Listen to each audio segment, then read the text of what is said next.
Hi, I'm Teresa Greene, the Collections Manager at the Vermont Historical Society, and I am back here with our 1810 Wilson Globe. We did already do a video on this about 18 months ago, and in the course of that we realized that our research on it was a bit lacking. And all subsequent research done by outside researchers was based on our research. So we set out to verify everything, do it again, and we found out a lot. So James Wilson, according to family lore, got obsessed with globes when he visited some at Dartmouth and saw them through a keyhole. He then walked to Connecticut to learn how to engrave, and he learned how to build a globe from the Encyclopedia Britannica that he owned. So as part of that, we went and looked at engravers, we looked at his Encyclopedia Britannica that is held at the Bennington Museum, and we studied every Wilson globe in a public collection that we could find. And what we found was that his encyclopedia did in fact tell him how to make globes.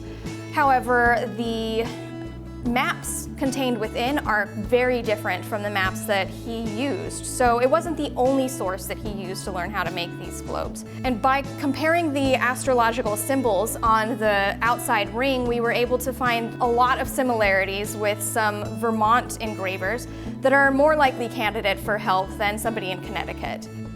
One thing that we struggled with in our last video was dating the globe.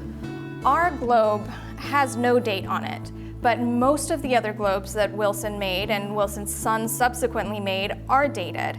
So that led past researchers to surmise that it was made prior to the date, and we think that we've confirmed that. His earliest dated globe dates to 1811, so we have dated ours to 1810.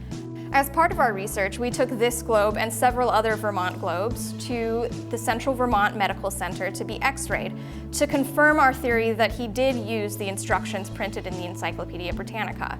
And what we found was that he mostly did. The way that he constructed this globe was to have a semicircle of wood that he papier-mâchéd over and created two perfect hemispheres that he then attached. So this is made of papier-mâché, and then it is plastered on top of the papier-mâché, and the gores, which are wedge-shaped pieces of paper where the map's printed on, those are attached to the plaster, and it's kind of a decoupage technique where you paint the glue on the bottom, you put the paper on, and you paint the glue on the top as a varnish. The one difference that his method had from the Encyclopedia Britannica is that they suggested using shot to counterweight the globe so that when you spun it, you could stop it wherever you needed.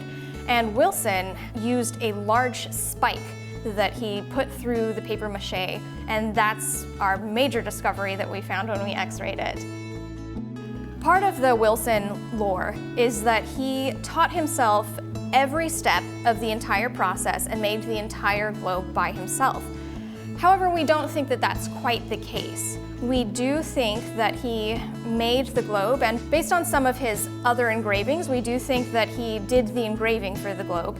However, we think that he may have contracted out the woodworking and definitely the brass ring here. It doesn't diminish from his genius. It shows that we had a strong network of artists and artisans in Vermont, despite it being incredibly rural.